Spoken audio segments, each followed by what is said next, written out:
Depois das mortes de duas crianças no bairro Santa Maria, em Aracaju, você se lembra, foi no dia 8 desse mês, levantou-se uma discussão muito interessante, muito importante, sobre a atuação do Conselho Tutelar na região. E o Conselho já está, aliás, representante do Conselho esteve aqui comigo, já respondeu que está dentro da lei, entregou documentação para a polícia, da mesma forma que o Ministério Público Estadual também está em ação, está investigando. Mas uma coisa que me intriga, talvez você também, como deve ser a atuação dos órgãos em defesa da criança e do adolescente? E o ECA, por exemplo, eu já discuti várias vezes sobre esse tema. Exatamente para falar sobre isso, eu recebo a advogada Acácia Leles, ela que é presidente da Comissão da Criança e do Adolescente da OAB Sergipe. Vamos conversar com ela, buscar elucidar esse fato. Tantas e tantas tragédias são crônicas dantescas, né? São coisas inacreditáveis que a gente relata aqui. Doutora Acácia, seja bem-vinda, bom dia, como vai você? Bom dia, tudo bem? A gente falava exatamente sobre isso, né? Nós falamos agora sobre a prevenção do câncer infantil. Dá para se estabelecer um paralelo, criar uma metáfora exatamente para essas situações, doutora Cássia? Sim, eu acredito, eu vi há pouco o médico dando a entrevista e eu analisei exatamente observando o que ele colocou, né, de forma perfeita. Ele disse que é necessário, para você chegar, ninguém vai ao oncologista direto, assim como ninguém vai, nem os órgãos, né, vão estar em todas as casas para procurar saber se existe ali uma violência ou não. Então, as pessoas que estão em volta da criança é que devem observar os sinais. E são esses sinais que devem servir de alerta para poder a gente identificar o que a criança está passando. Porque se uma criança é vítima de violência, na realidade ela vai, no seu comportamento, retratar essa violência que ela está passando. Então a gente vai perceber por cada agir dela. Então, observando, fazendo essa metáfora com o câncer, é exatamente isso. Você, para diagnosticar o câncer, você tem que observar o corpo dela, como ela reage, os sinais, o que aparece, da mesma forma com a violência. Você vai perceber através do comportamento, né, das mudanças que vão ser demonstradas. E aí, quem pode perceber isso? Depende de quem veja que a gente tem a violência, pode ser perpetrada pela família, pode ser perpetrada por uma pessoa que você tenha dentro de casa e coloque, né, e que você tem toda a confiança, pode ocorrer na escola, pode ocorrer fora de casa.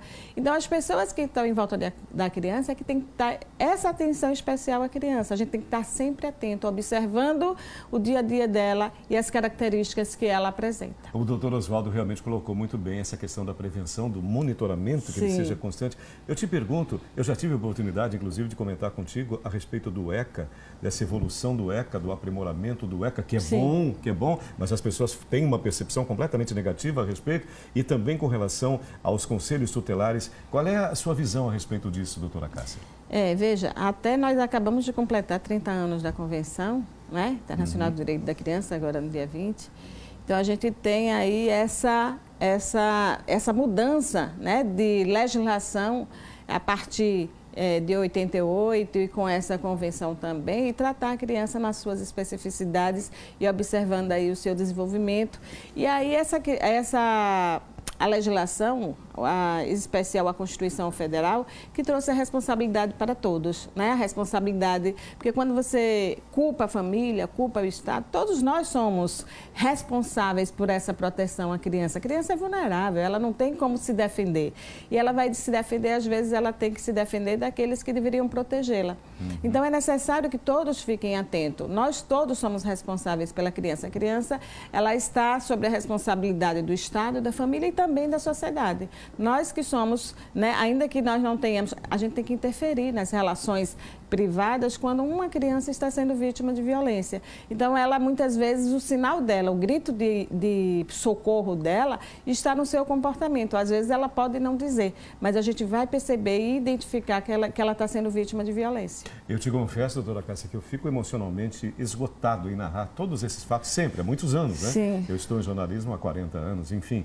E eu te pergunto assim, como é que os governos nos níveis municipal, estadual, federal, podem realmente salvaguardar essas crianças? Eu acho que há alguma falha também nesse sentido. A gente tem que dar atenção. diz a legislação que a criança tem prioridade absoluta.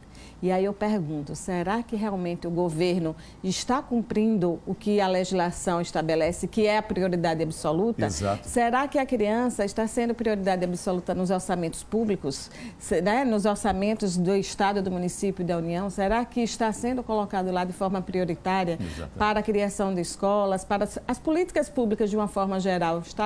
Será que realmente existe atenção especial? Eu acho que o que falta é isso, essa política pública que coloca a criança como prioridade. Conselho tutelar resolve?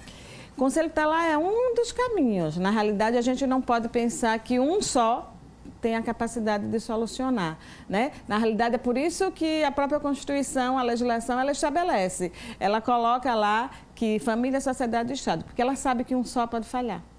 Então, se um falha, tem que ter o outro, para poder puxar, para poder exigir, para poder fiscalizar e para ir buscar a efetivação desses direitos. Então, é por isso que um só não resolve. Não é só o governo, não é só a sociedade, não é só o Conselho Tutelar, o Ministério Público, não é.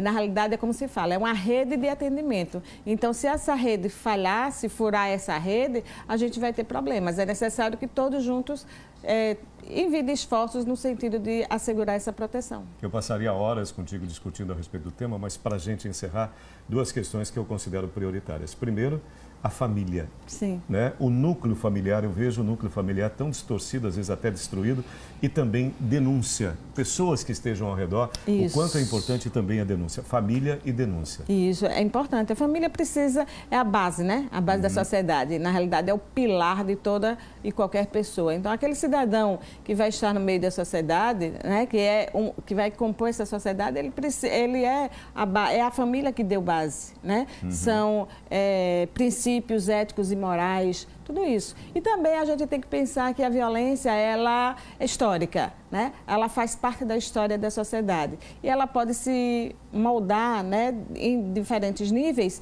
E isso vai depender também de vários contextos, porque a violência é complexa. Então, a gente tem que pensar a questão social, né? Então, na realidade, também tem uma questão econômica, política, social, tudo isso que está em volta da violência. Doutora, sempre bom conversar contigo. Muito obrigado pela sua contribuição. E tem muito disso, né, doutora? O adulto que eu sou hoje é exatamente o resultado da criança que eu fui ontem. Cuida da criança hoje para que você tenha um bom adulto no futuro. Doutora Cássia, muito obrigado pela contribuição. Nada. Um ótimo dia e um bom final de semana. Obrigada. Obrigado, doutora. Obrigada. Agora, gente, são